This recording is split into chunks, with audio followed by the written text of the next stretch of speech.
Yes, appreciate it. All right, thanks for hopping on the Code Review Weekly Workshop. I've got something small to share, and then maybe we have some MRs we can pair on, but we'll Okay. see that. So uh let me close some things. Whatever, 20,000 tabs open. Yeah. All right. So I got pinged on this MR, which is a community contribution, and it's really small MR doing Mhm. something fairly straightforward. But there's dragons here whenever we try to do this thing.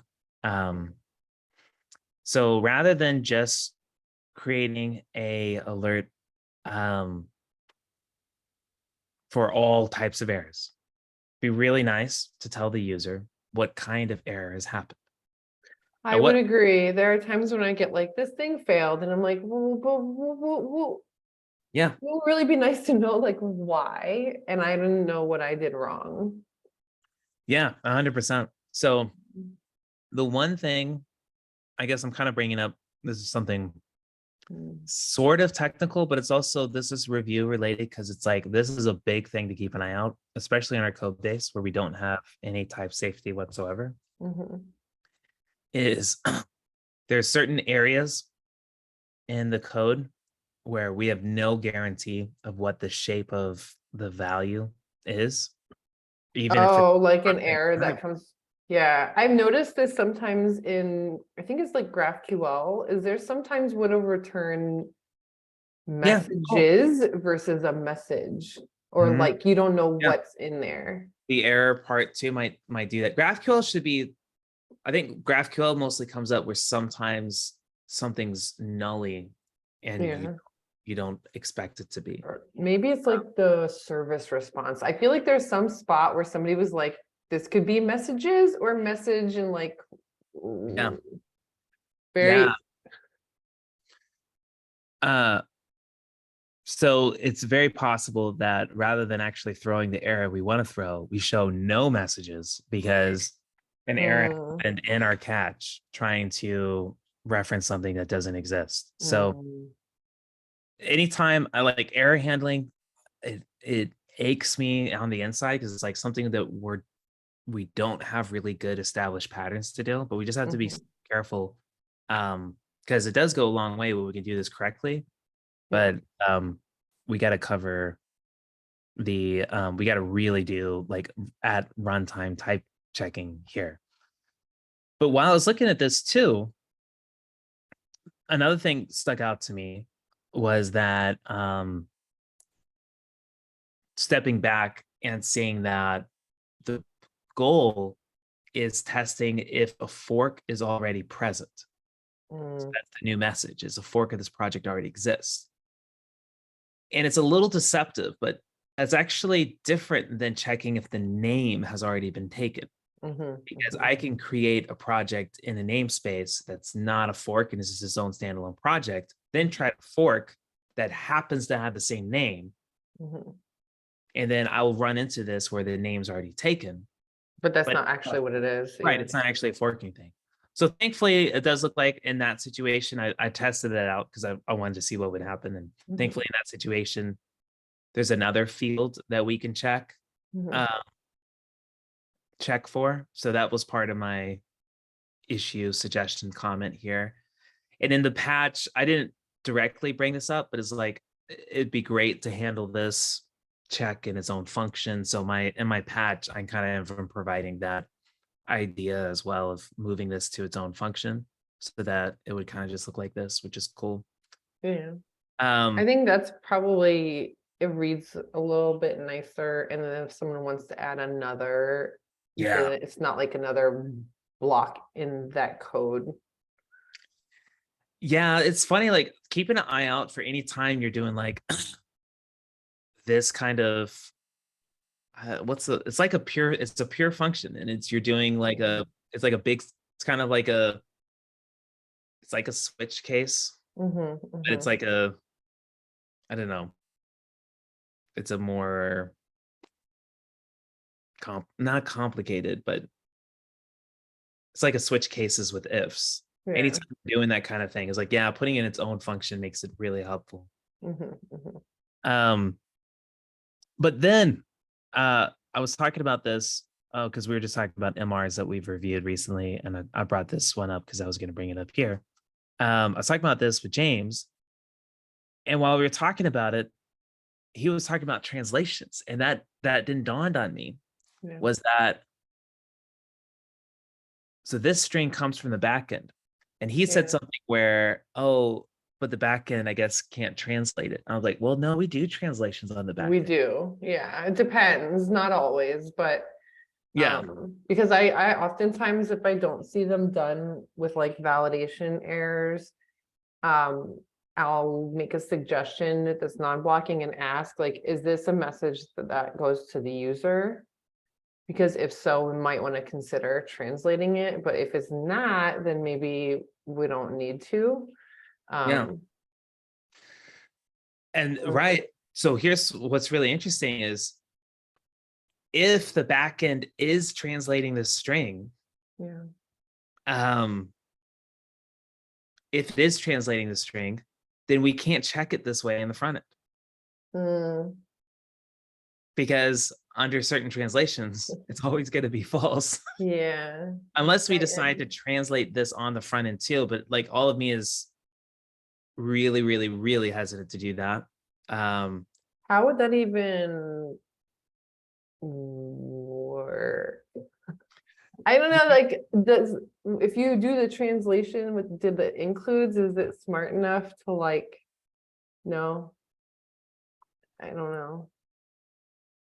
I've never I mean, seen a translation done where it's used for like compare, when it's not used for just displaying, when it's used for any sort of right. other operation. And that's what I'd say is like we shouldn't ever do that. And I also Um, I feel strongly too about we shouldn't translate console logs because like people Google console logs or they'll create mhm. issues off console logs. And so Oh yeah, you want to always have that be consistent. Yeah, exactly. yeah, yeah. Same My thing. thing is the only thing that should be translated is if someone's going to be looking at it and reading it, and it needs to be in whatever language they expect it to be in. Right. Right. So it's like if we want to do this, either the backend needs to own the message Yeah. or the backend needs to provide a consistent kind of switch for the front end to which is usually like error codes, which is the kind of thing that I mean, can you just, I guess you don't want to like put the message that the backend gives because it might not be descriptive enough. it's actually, and so this is actually interesting too. It's actually exactly the string has already been taken. Oh, oh yeah, because that's the backend. Like, Yeah, because because I'm it's thinking that that's like an auto validator that's like validate uniqueness of or something. right, right. So we did want to like find where it was set, but then found Mhm. like, oh wow, this isn't set in a lot of places. And so Mm. then I opened source graph and looked in the Rails code. I was like, oh, this is a default, very quickly found. This is just a Yeah, default message that shows up. yeah. Somehow it does get translated, which is interesting Huh. because when I then tried it, it's like, oh yeah, it gets translated. Yeah, we can't do it this way at all. So it's Uh, um it was tough. And it's like, I mean, this is a community contribution. It's like, oh, this seems like such a low hanging fruit of like this would be a nice win, but hmm. error handling is can be a challenge. And I think we're gonna have to probably see if the backend can own um the message itself. So the front end can just pass it on if possible. Yeah, I mean, I think that's probably the safest way. Um, those like auto like error messages that happen, I know they're not the greatest, and so the backend typically will like overwrite them with something else. Yeah. Um, Yep. maybe this person might be interested in doing the backend change for it. I don't know. I don't know if they're a front end developer. Yeah. I Yeah. don't So yeah, we'll know. see. Definitely interested in helping out. Yeah.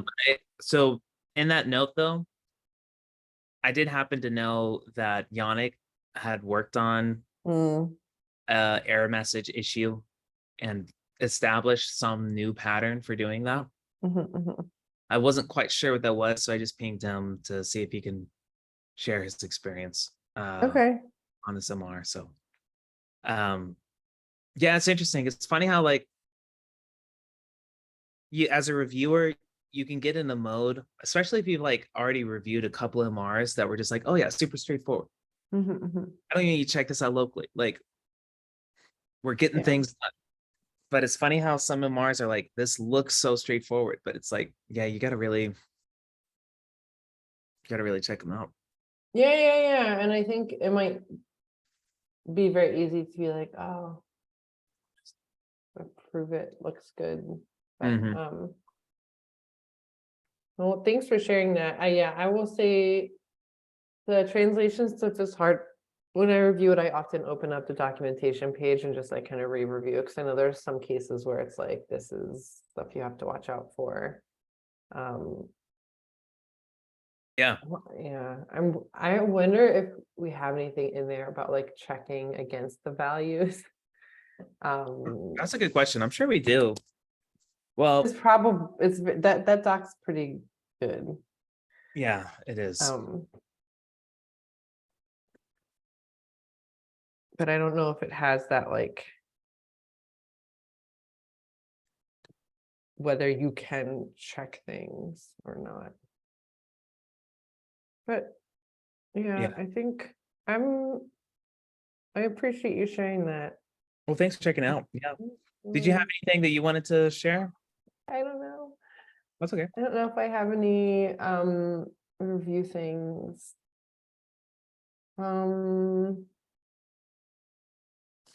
Yeah, I mean, I have a really big MR that I was reviewing, but I I asked the person if they could split it up, please, because this it was 42 files. Oh, nice. But it was from a community contributor, but it's one we worked with before. So I was like, okay, well, like hopefully I asked them if they can split this up because it's too big. Yeah. Um, Nice. thing. Did it seem like it got received well to split it up? I just asked them yesterday. I did do like a preliminary review, or I was like, here's some things that I noticed off the top of the head, but also like, you know, I asked if it's possible to split at least. I don't know the feature very well to just see if it's like possible to split it up further. I hope they'll come back and say yes, because I really don't want to do the review on 42 files. Yeah. Yeah, that can get there's it seems inefficient to sometimes it can feel more efficient to keep it all in one place. Sometimes Yeah, sometimes that's the less efficient thing of mm, I was a little, I can share if you wanna. I don't know if I left it assigned to myself. I might have. I can't remember. Or maybe they unassigned me because they closed it. Oh no, they didn't. We can look at it very briefly, but I'm not gonna review it again. We can look at my review if you'd like. yeah, So let me, okay, I will share my screen once I figure out which screen has the least amount of tabs on it. Okay.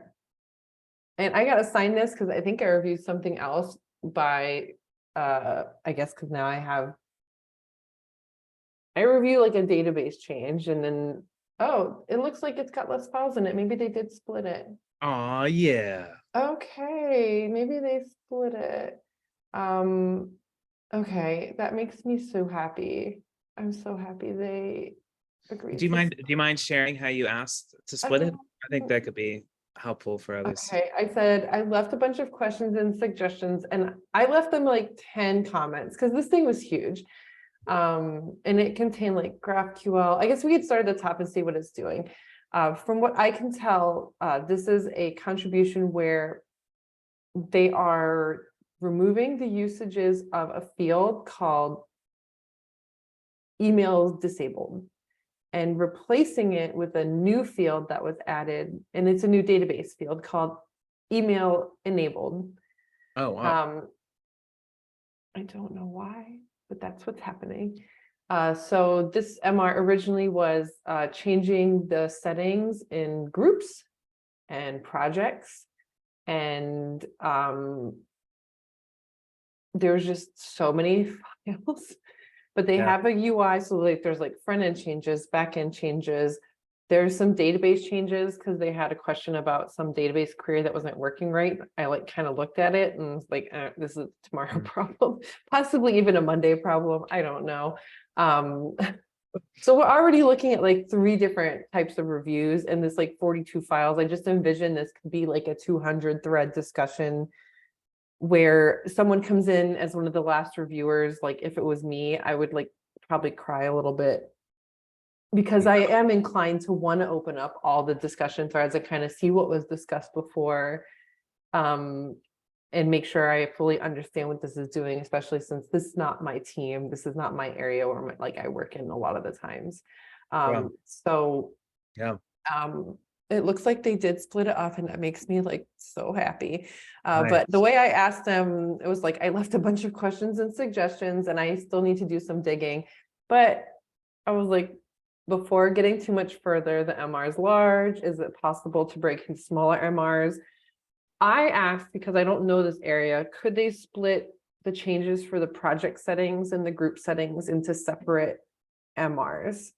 And I offered to be the backend reviewer for both of them. Nice. So like there's context. But again, like this isn't my area of code and I don't know this area very well. So they said yes. And Yeah. he said they probably should be broken up. And so at least we're down to 24 files. Nice. Yeah, that's great. And it seems like I love here that you suggested a way to break it up. I know that when I've been in a rush, I've left a comment of just like, hey, can we bring it up? This is really large. I left a bunch of comments, but anything we can do to reduce the scope goes a Yeah. long way.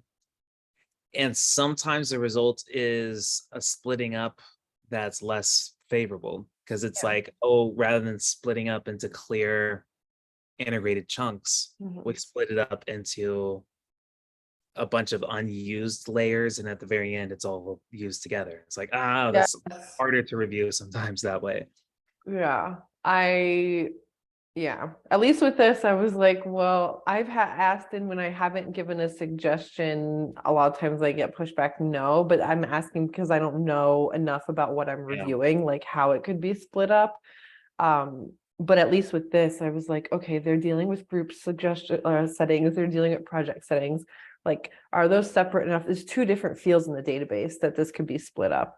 Yeah. Um, Yeah. so it That's looks like we're sticking to the group stuff, which is nice. I probably get it, honestly, I'm gonna probably post in the database channel to see if someone can help me with the query, even though I am a database reviewer. The query in this thing is like, is really, very, I mean, well, it's just confusing to how me. could it wait? I'm missing some scope then, because if it's just because it sounds to me like, is this a migration query? No, it's so I could show you the issue that they are running into. They asked a question. They were getting about one of the queries, and I'm like, I don't know which query they're talking about. And I saw that one of the pipelines was failing. So I'm like, well, a lot of times if I see failing pipelines, I'll go look at those and see if I can like, especially with community contributors, I feel like writing tests is often like really hard for them. Um, Not often, but I feel like that's the last times if they're asking for help, I can't get this test working, can you look at it? So I looked at this test and I noticed it was an N+1 error coming from the notifications controller.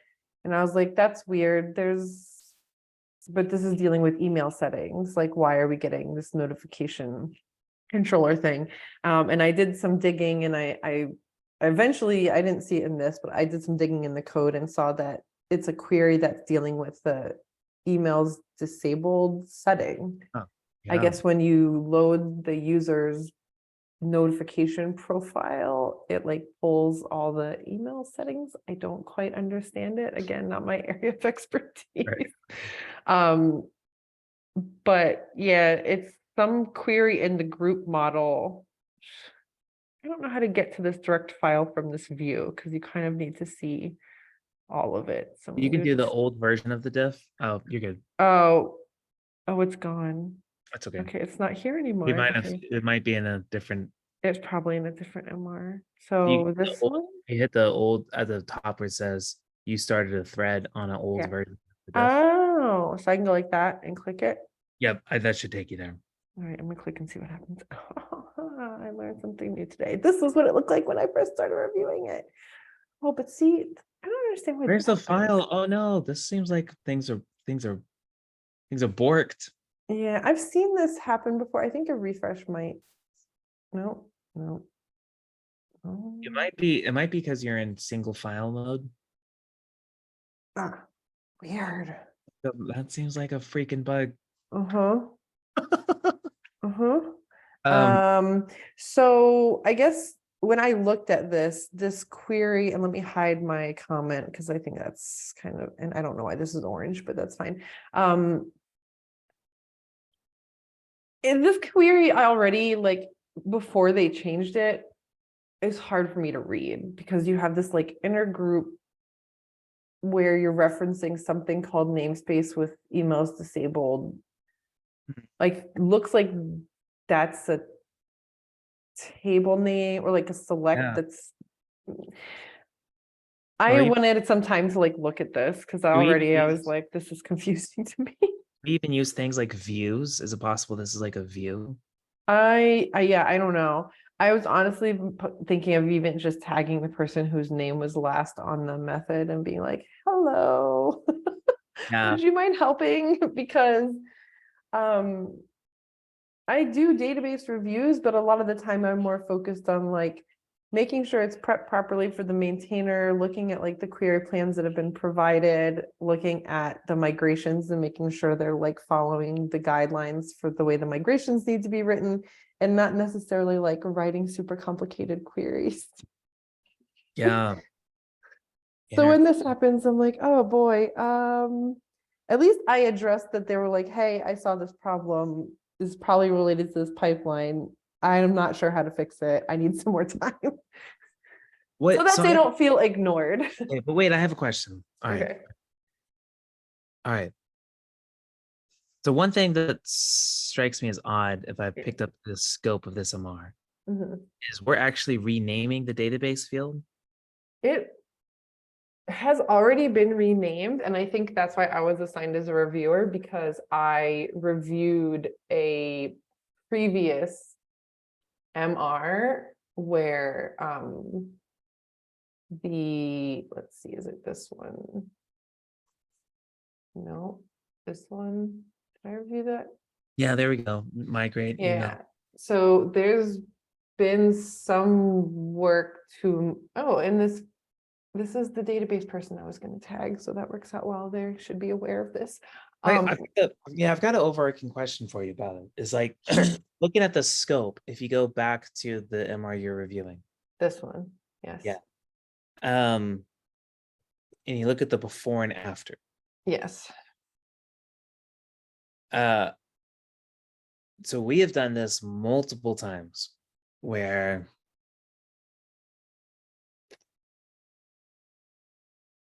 we name things all up the stack. Mm-hmm. Maybe we name it with a positive tone. Mm-hmm. Then all of a sudden UX is like, oh, we actually want to call it the negative version of it. So Yeah. here, I guess we named it all up the stack disable. And then now from the front end, we want to call it enable. Mm-hmm. I've never seen us migrate the database field itself because that just seems like this is me being in the front end. I'm the furthest thing from the database. So Yes. it's like, let's just treat it like a facade where we call it enabled here on the front end, but it's still called disabled, in the database and all the way back.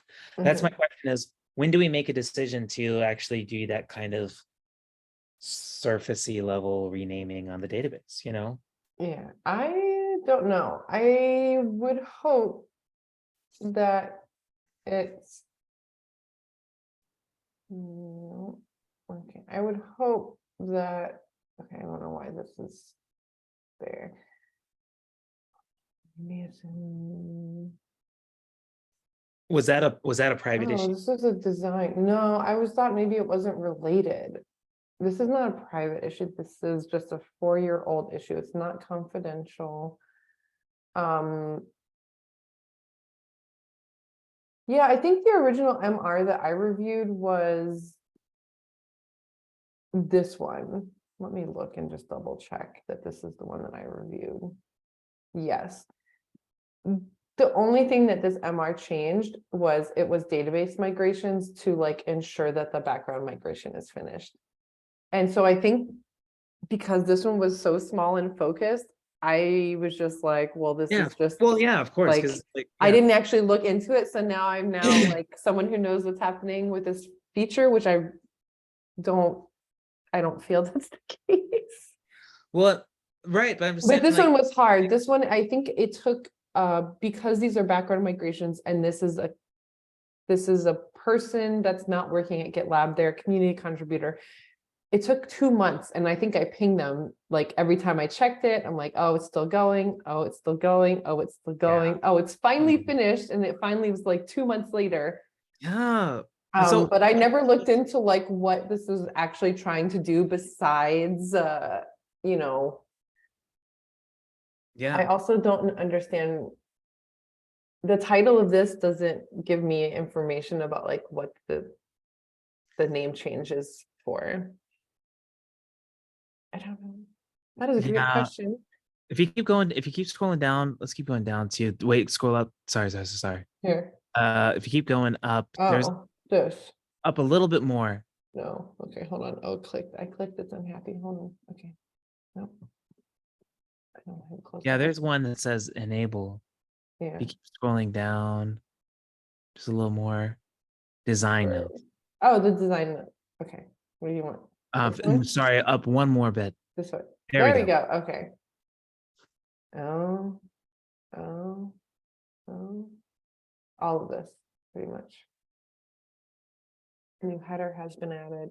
Yeah, I can't get past it. This feels like it's just a front end thing. Well, Yeah, I wouldn't have, because and you highlighted is like, yeah, that migration took a long time. yeah. So one of the reasons I feel like, man, when something's in the database, it's sticky. Like, Yeah. I would have just renamed this on the front end and just kept it. I And mean, and even this is like a 4-year-old issue, so this really predates me. It predates me.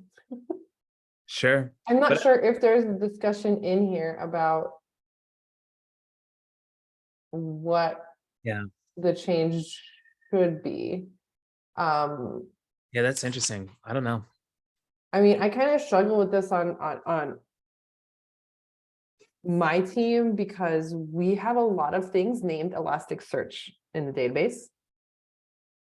We have a Yeah. lot of things named Elasticsearch in the UI, and it's littered throughout the code. And we now support OpenSearch as a search backend. Yeah. I just got someone at the door, so I gotta No hop on. worries. Do you gotta hop up? Okay. Thanks Yeah. for the good All right. chat. Thanks, though, It's Terry. This okay. is really Hi, interesting. little Thanks for bringing it person. up. No Bye. worries. See you later.